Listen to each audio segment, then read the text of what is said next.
A significant update for one of the best sellers worldwide. This here is the Hyundai Tucson in the recent facelift. You asked me to review it, and that's what I'm going to do here right now. See what it gives, what it brings, and how good is this facelift, what have they changed. Everything of that with Thomas now to go through in 4K, full screen, full length. Let's go with the updated front grille, more modern, pretty cool look indeed here. And also look at that daytime running light, which kind of copy the design of the rest of the front grille. So that's definitely lovely done. Also a sportier lower bumper, because this is here the N line. The N line means a sporty design without having the sporty engine. So not a true N model, which is also not available actually for the Tucson at all. So we have to stick then with this N line here today. Then the length is 4 meters 51 or 178 inches in the short wheelbase version that we get here in Europe. The Northern American version would be the long wheelbase, which is overall 13 centimeters or 5 inches longer, so more legroom then. Then the N-line badge here at the side. And we have 19-inch wheels. These are the biggest wheels that are available. 17-inch would actually be base. This beautiful color here, by the way, is shadow gray. So it has this matte appearance as a unique color, but it's not really a matte color. But I think it's stylish, it's elegant, and also when it gets a little bit dirty, it's not a big problem. Then towards the rear, we have the updated signature here from the lights, goes all the way through the light strip, and then these vertical elements. That looks pretty cool. One detail I found not that exciting is here, the Hyundai lettering here. Look at that. To save some effort here, they put the I to the A. Yeah, maybe that could have been done a little bit better. However, what I find quite cool, you see no like visible logo here on the rear. They integrated it basically in the rear window. It is not physical in a way, you cannot feel, you cannot touch it. But I think it's a very interesting idea to do something different. Or what do you think about that? Turning in your case in the front, they look pretty amazing, don't they? So yeah, that's some beautiful work and also very visible. However, here in the rear, look at that, the turning indicators are down there. And also with a standard bulb only. Okay, that's probably coast cutting. And yeah, one of the reasons is also that when you open the hatch, they're still visible. However, they could have been also here at the side. Or what do you think? Now to the interior with this key fob, which you can see here, actually from the distance, you can better see it on camera than in person, that this is the Hyundai logo here. However, from the form and from the quality, you might think that this is a device that can be used for different purposes. Then to the door closing sound. Nothing special there. Yeah, everything a little bit, you know, echo-ish, something, not the best. And also here, like this lower part here, yeah, like this typical rubber atmosphere, so to speak. So not the best two details there, but there are other details coming up here in the inside of the doors. Also a structure on the top part, then it's here a little bit. Yeah, the shadow there. Yeah, a lot of high gloss black, which no one wants, but they still put it there. But classic controls here, hard pack at the inside of the doors. And then this is here the N-line. And so you also have the N-line floor mats. They look pretty fancy, don't they?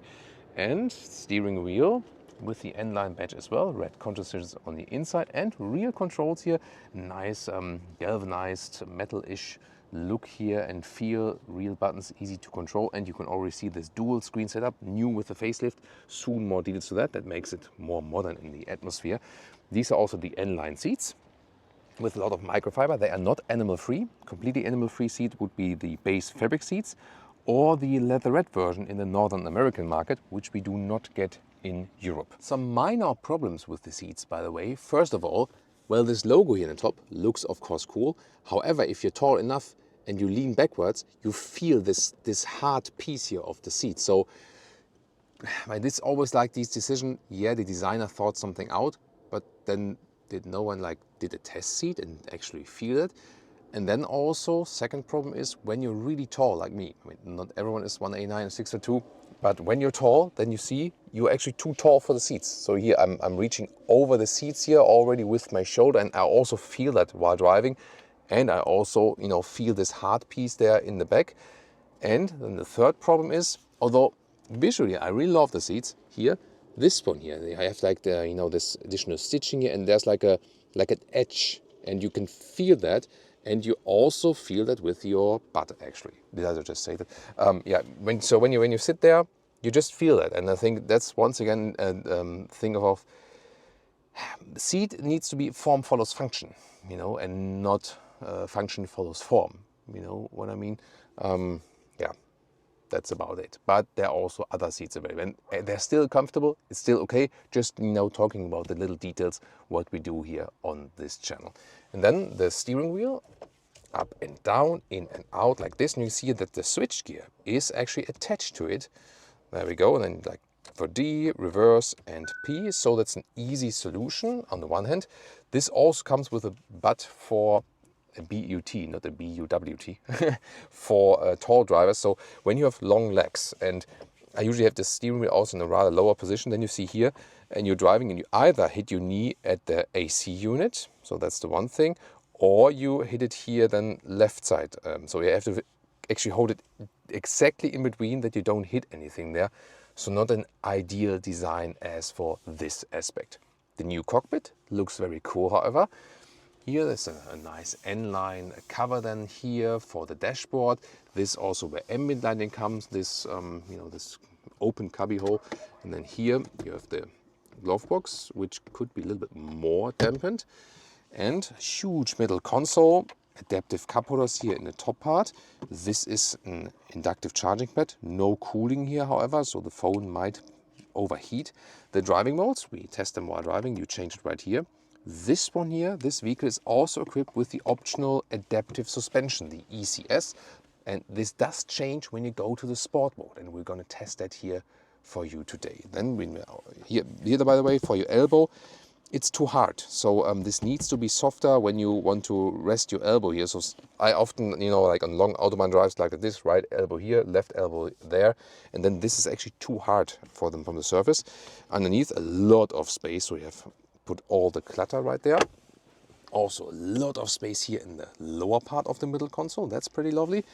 Then here to connect your phone, you can then you know, either charge or charge and connect. You can switch that, another charger. So that's actually pretty fancy. And then here also one of my favorite features, this climate unit here. It's a real one, easy to control while driving, straightforward design. And you have a lot of individual buttons, like the hotkeys here in the lower part though. And also a manual volume jog here, another one, but you can also control it easily from the steering wheel. And then the most significant facelift feature here, this dual screen curved design, 2 monitors left and right. And let's take a look at them. Important, by the way, for the sound installation here in the front, we have dual insulated windows. Driver POV, where's the Hyundai logo? Well, you might know the electric vehicles that have a charging indicator in here, and so they only put these dots here, but 4 rings? Is it an Audi? Yeah, and then here, real buttons, and also with this nice galvanized here, like this metal knurled thing.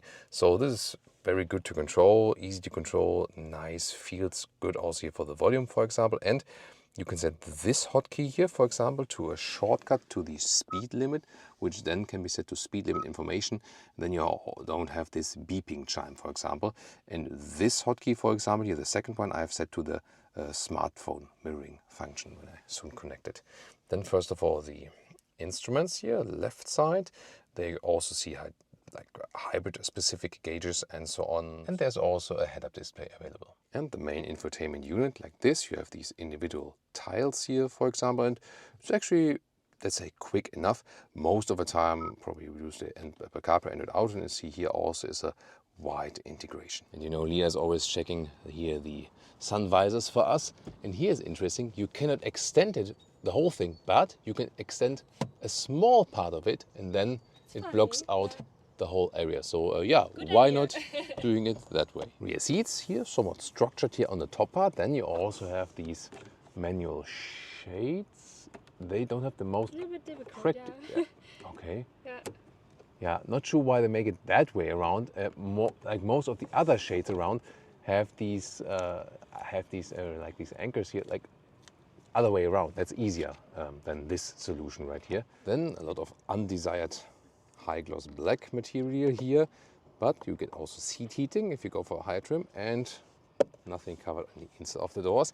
And then the seats here in the rear, they also have the nice microfiber. So that's also with a premium look.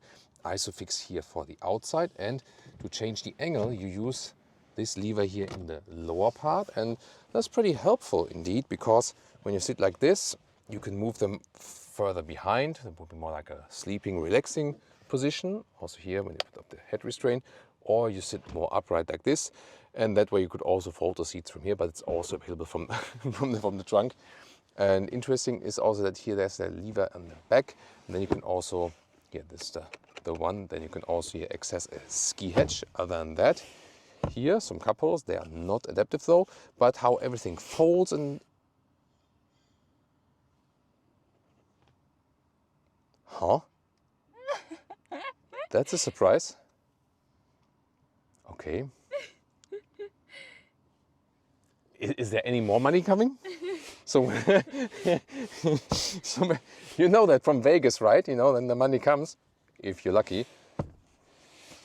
Okay, 20 cents. Back to the review. This is live on Autogefühl. And here the headroom is 189, 6'2". My height, of course, not the headroom here, and still a lot of headroom left. And as for the legroom, so this is my tall driver seating position, and here there's like this recess, and it's not such a long vehicle. And for that, you can see for tall adults, it's actually fine. And then you have a separate climate unit here and 2 USB-C chargers down there. It's also possible to house 5 tall adults. Here the middle part also somewhat works. Yeah, maybe like for shorter trips, a little bit worse than with the knees then from the seating position. But overall, I think the space they're offering here is decent and also good quality. Let's just imagine I have the ruler in one hand and then I have a backpack in the other hand. Well, we don't have to imagine, it's the way it is. Just the way it is. And then I approach the vehicle and the hatch just opens itself after a while. You can activate or deactivate that feature, and it's really coming very handy if you have your hands blocked and you can do anything. So, and then we can also measure the trunk for you. There we go. This is the length here, about 90 centimeters or 35 inches. Here the backpack also fits under the cover. And this is here 1 meter or 40 inches between the wheel arches, a little bit higher above that. This cover here has rails left and right, so that's actually pretty solid. And underneath here, there's some more space. There we go. It's also nicely done here with like a rugged surface. You can fold this one up, so it's also possible. And you could also remove that whole thing. Then to fold the seats, left and right. Oh, this has a lot of power. Did it like even fold up again or something? Because it was so quick actually. There we go. I mean, if you put the head restraints up, it goes a little bit more down, but not like entirely flat. And the length here is 1 meter 65 or 65 inches. So very well usable and easy solution and everything. And the height here is 75 centimeters or 29 inches. This middle part here also serves as a ski hatch, as I've just shown you then from the rear seats. Gotta say though, like the like all the sounds that the vehicle is emitting, like, you know, when you press something, all the beeping stuff, and it counts for Hyundai, Kia, and also Genesis for the whole corporation. It's just annoying, honestly. They should work on their sound design. I mean, just listen to that, you know, when you open it here normally, like the beep, beep, beep. I mean, so it's extremely loud and the chimes are very annoying. Like, oh, this is so unpleasant indeed. And some chimes, I mean, you could just erase. Some others maybe are necessary, maybe even by law, but then you can still work on the design that you make them more pleasant to the ear. You know what I mean? As for engines, on the North American market, you get the 2.5 liter naturally aspirated petrol engine. And then, especially for the, yeah, it's actually kind of heavy, gotta say that. So there we go, also proper dampening under the hood. European market, you go with the 1.6 liter turbo petrol engine, either pure turbo petrol or then the inbuilt hybrid based on the same engine, the one we have here today. Also available in North America, front-wheel drive or all-wheel drive, here with a 215 horsepower. This one also available as a plug-in hybrid to charge externally. And last but not least, also a 1.6 liter diesel is available. So front-wheel drive or all-wheel drive versions are available. This version we have here today, 8.2 seconds in the acceleration figure. Welcome to Thomas's driving lounge with the Hyundai Tucson, and we're driving the 1.6 hybrid here. And before we just go for an acceleration here, at the moment, electric driving, so when I'm just keeping the speed steady and slowly and so on, we don't need the combustion engine. However, I can activate here also the sport mode. Then the combustion engine is directly on and we can do an acceleration from 50 kilometers an hour to, let's see.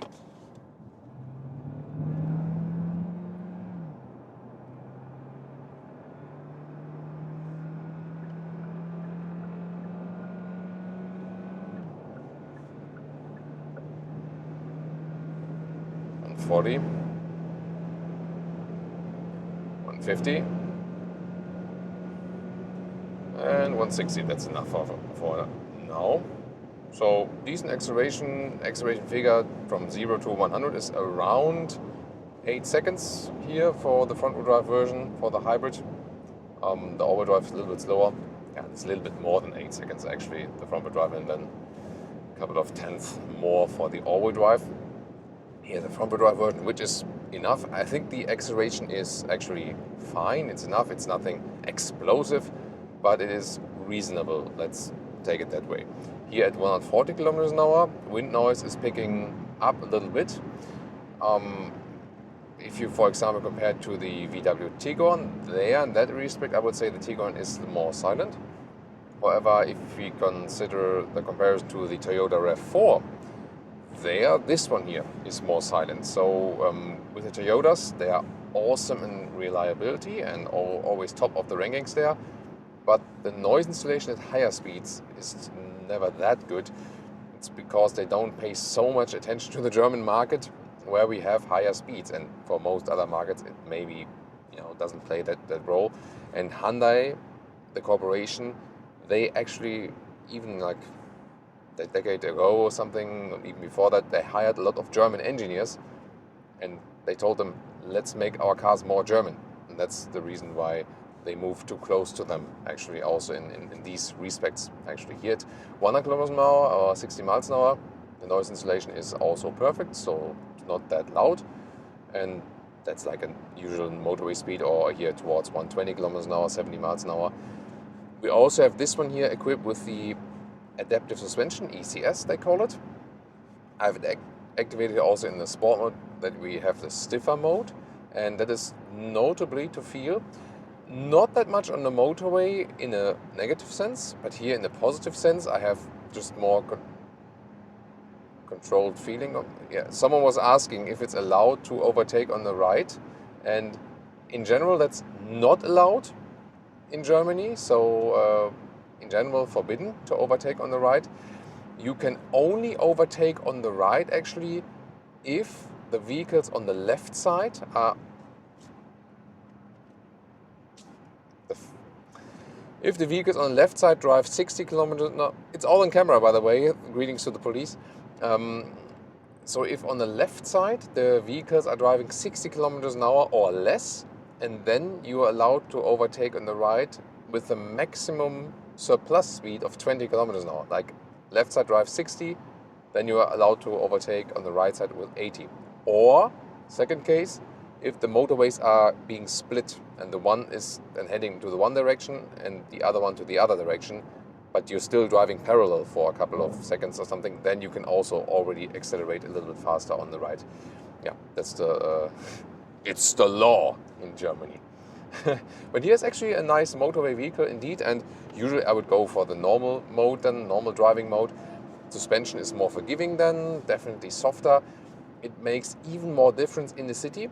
So when you're driving in the city with the sport mode, it's very, very uncomfortable because there are more bumps in the road and the surface is rather changed from time to time. Here everything is even on the motorway. So in the city definitely stick with the normal driving mode, and then the suspension is also softer. This mode, the sport mode with the suspension stiffer, is good, for example, when you hit some alpine passes and so on, you want to have some fun with the vehicle. Although it's not the primary vehicle to have fun with, let's take it that way. It's nice to drive, definitely, but not the most driving fun vehicle, so to speak. But it does a good job.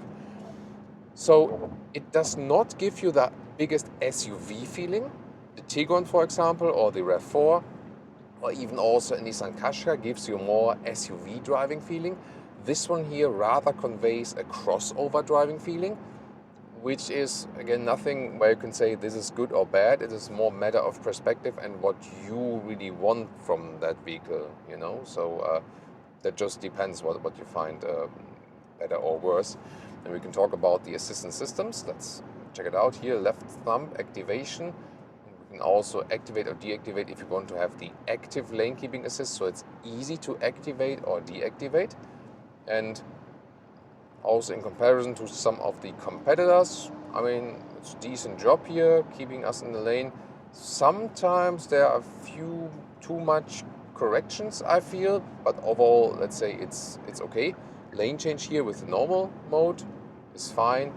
There again, it plays in favor of the vehicle, that it's more this crossover direction than the high building SUV that doesn't shake up that much, for example. And this is also a situation when that would be maybe too much for you. You can then, of course, go to the sport mode. Then, for example, a lane change is also stiffer. And with, you know, like this, you get more feedback to the road, from the road and so on. I also feel that we don't have too much roll left and right. That's not the thing. But sometimes, because Leah complained about that earlier, sometimes when you are on the gas, and then something changes, someone is suddenly going into your lane, and you're on the brake, and then like the diving of the vehicle to the front, that is actually stronger than the body roll to the sides, you know, and not sure exactly why that is, but that is actually notable. And also in the city, sometimes it can happen when you are not too gentle with the throttle or the brake pedal.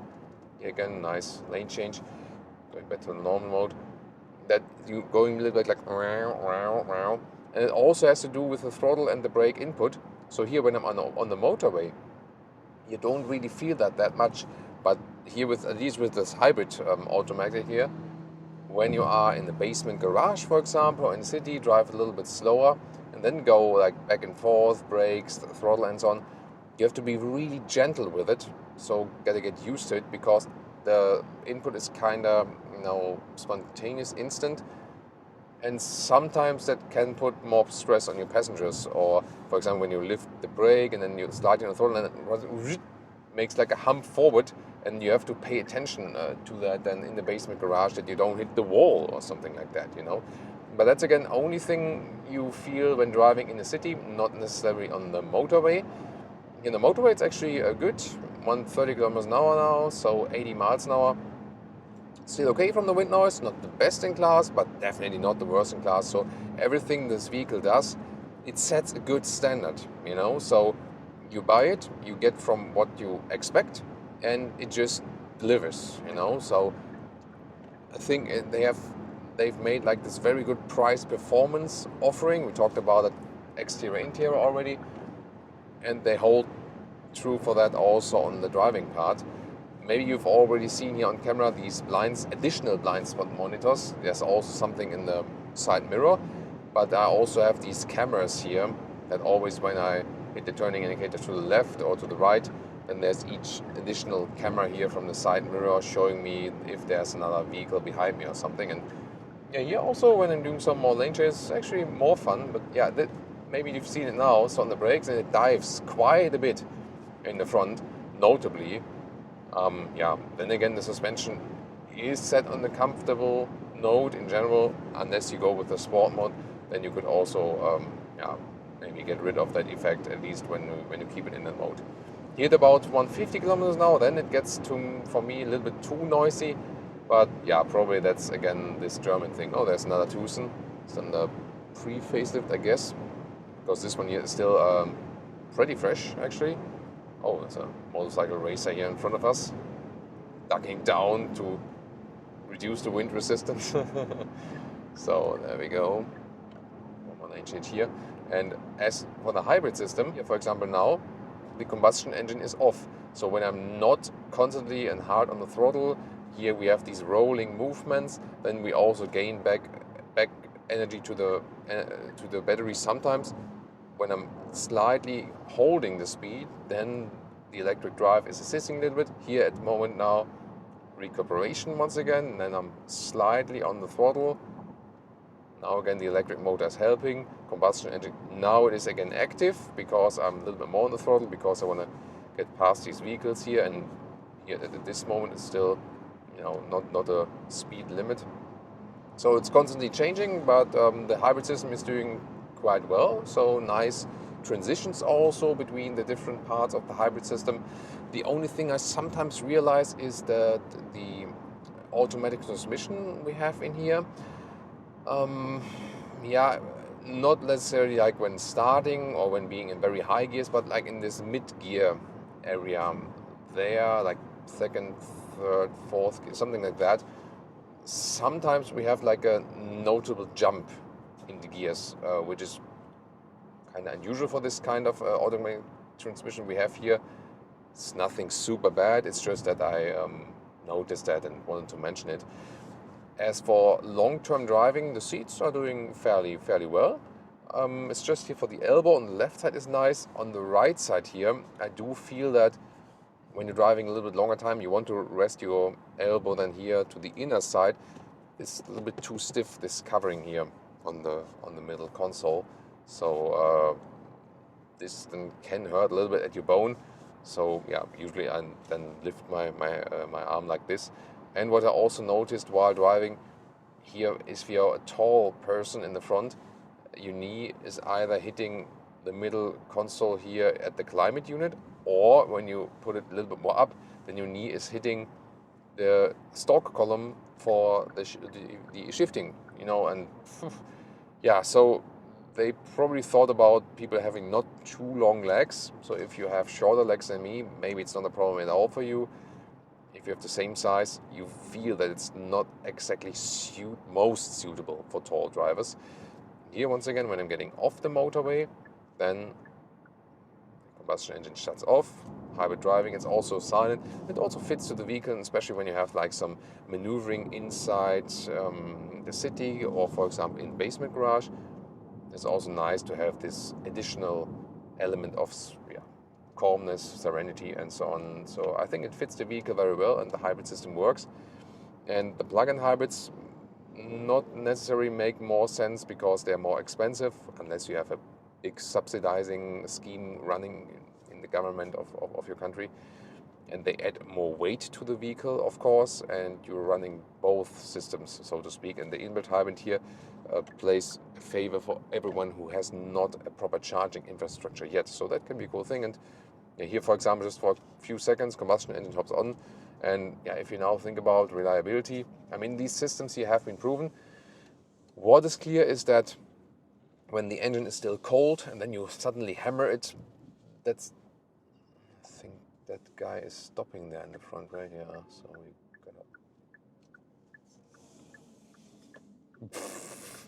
gotta... it's like the daily war on the street. Like, I mean, this guy is stopping in the middle of the road, and then people wonder why he's doing that, and then like the guy who stopped complains.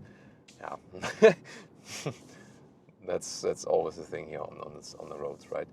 So here once again in the hybrid mode, and this is also pretty cool on here that we have more elements, especially when you're driving slowly without local emissions. So that's at least a contribution to that. Overall, very consistent in everything this car delivers here also on the road. Consumption around 7 liters on 1 kilometers, 34 mpg US, 41 mpg UK for the inbuilt hybrid. And if you don't drive too fast, if you drive like me on the German Autobahn, then it's rather 8 liters shaking ahead.